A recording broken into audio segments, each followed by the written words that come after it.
Hello, ladies and gentlemen. Welcome to the swarm of locusts. So before we begin, I just want to let all of you know that I'll be away till the end of July. However, I do have 4 scheduled episodes to be released, which would explain my lack of uploading recently. I didn't want to leave anybody hanging. All of your support on this channel is truly uplifting, and I appreciate every single one of you. I'll do my best to reply to your comments, but life will be extremely busy in these next 2 weeks. If you like this episode and would like to see a volume 2 when I get back, let me know in the comments below. Also, stabbing that like button would be greatly appreciated. So, with all of that out of the way, let's dive right in, shall we?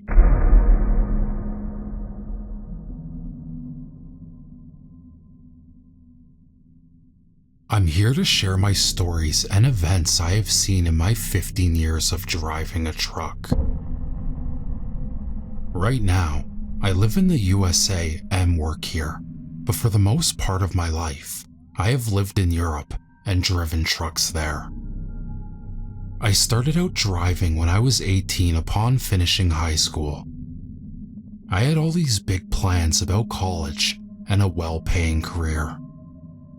Some of you have followed in the same steps as me, being a high school graduate with about $1,000 in your pocket.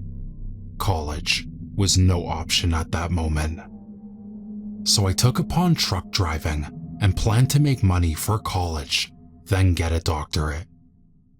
All of that fell in the water because after a year, I have fallen in love with the job, and there is nothing I would rather be doing.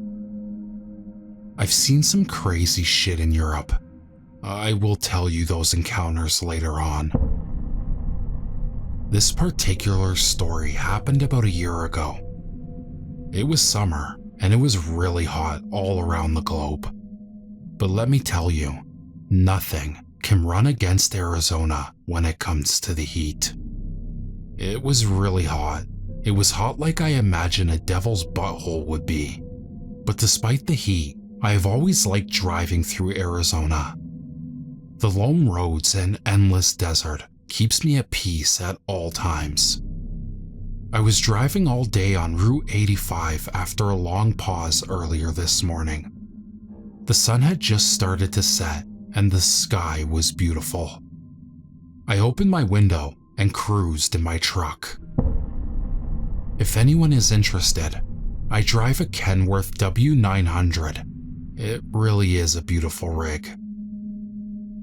So, I was just cruising along listening to the sounds of nature.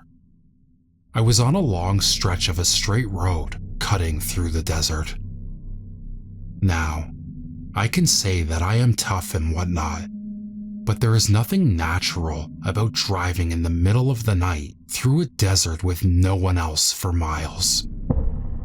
It truly is creepy, and it always will be.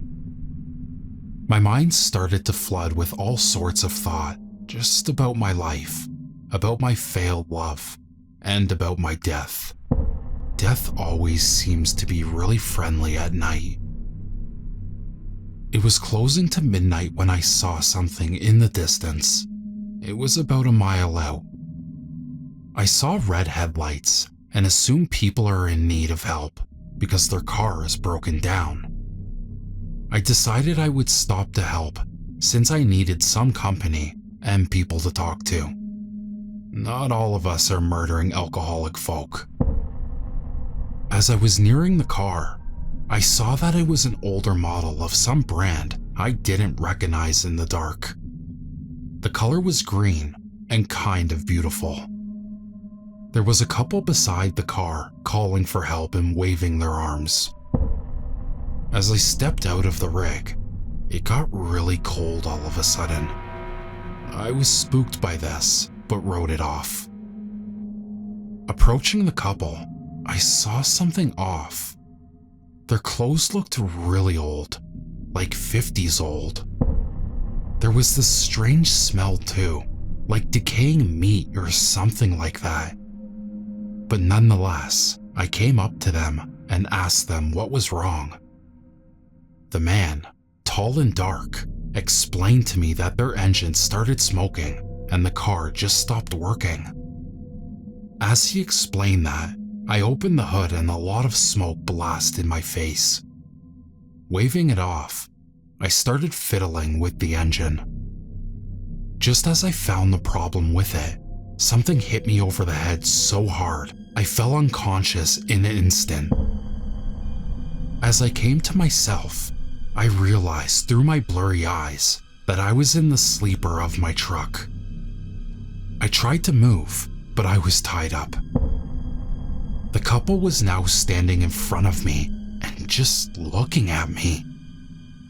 I couldn't even get out a word because those bastards took a knife and started to cut my arm up. They were smiling while they were doing it. They looked like they had the time of their life. Blood was spewing everywhere, and I felt myself drifting off again. As I was about to go, I heard a horn blast through the night, and it was closing in. My captors swiftly turned around, looked through the window, and just faded away. I'm not joking. They just poofed up like a cloud or some smoke. Everything was blurry, but I saw a bearded trucker I assumed come in and untie me. There, I lost my consciousness. Waking up in the hospital bed, I saw my arm in bandages and the man that saved me by the bed. His name is Adam, and to this very day, we're good friends. About the couple, I really don't know anything. There was no car at the scene, no traces of anyone beside me. I took it upon myself to look into this and found this old legend about a couple that died on 85 back in the 50s. It is said that they call for help at night beside their green car.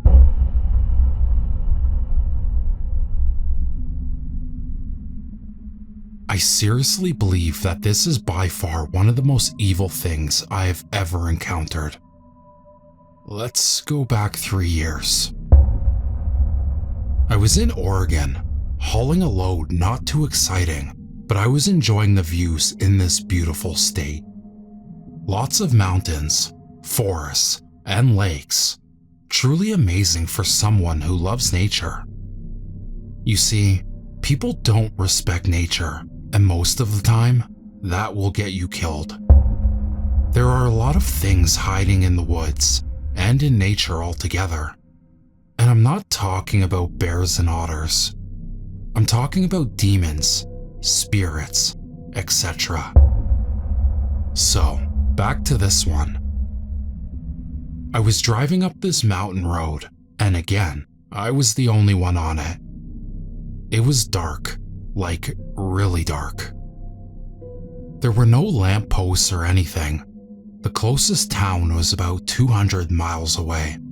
I was truly alone, and I was spooked. I know darkness is nothing to be messed with, and it may seem funny, but we should all be scared of the dark.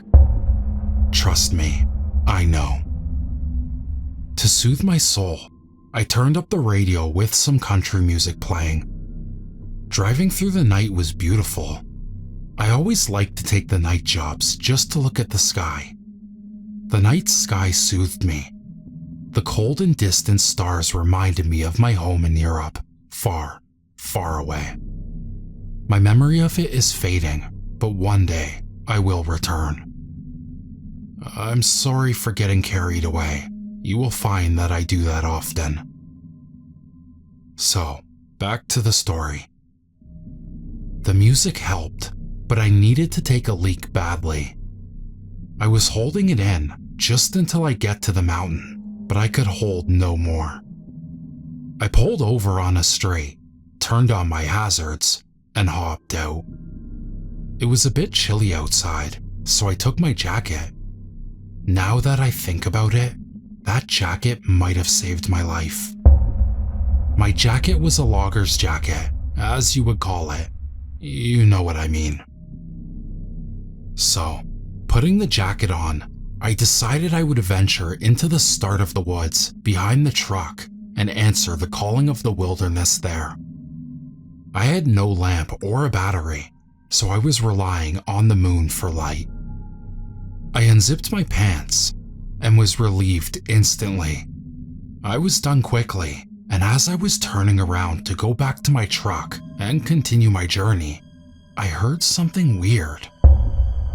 Someone was chopping trees in the middle of the night in the mountains. It was unmistakable, and it was really close too. The chopping sounds were loud and hard. Someone was swinging that axe powerfully. It was safe to say this was weird.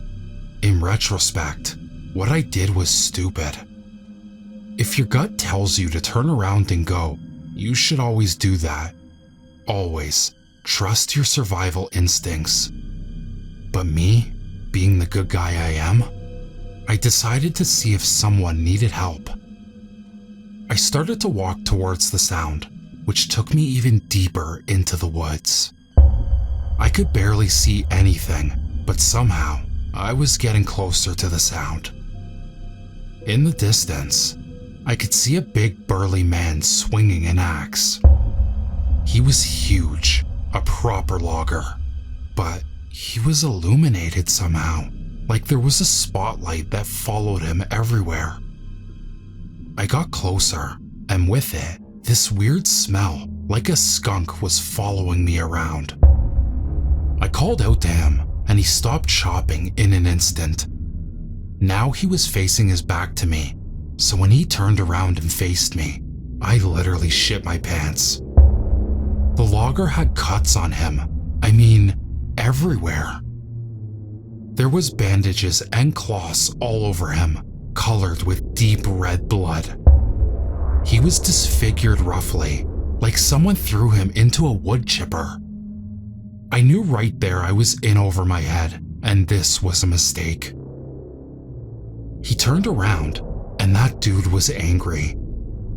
He just stood there and stared at me, swaying his axe in his hand. He started to growl like a madhound. With that, the stench got stronger. If I wasn't so scared, I would have been throwing up. That's when the fight or flight instinct came up in me, and I fled. I ran like a crazy rabbit through the dark, and he was following me. I ran for about 2 minutes, and he was behind me all the time. For such a huge man, I now think he was a demon of some sort, just because of how fast he ran. I could hear his growling on the back of my neck the whole time, and that smell, it wouldn't go away. I was really hoping I was running in the direction of my truck, and when I saw the hazards blinking in the distance, it was like a beacon of hope and life. I quickly got to it, and luckily for me, I left it unlocked. I jumped in the truck and locked myself while breathing like a bull. I could see the logger running at the truck from the distance as I was turning on my truck.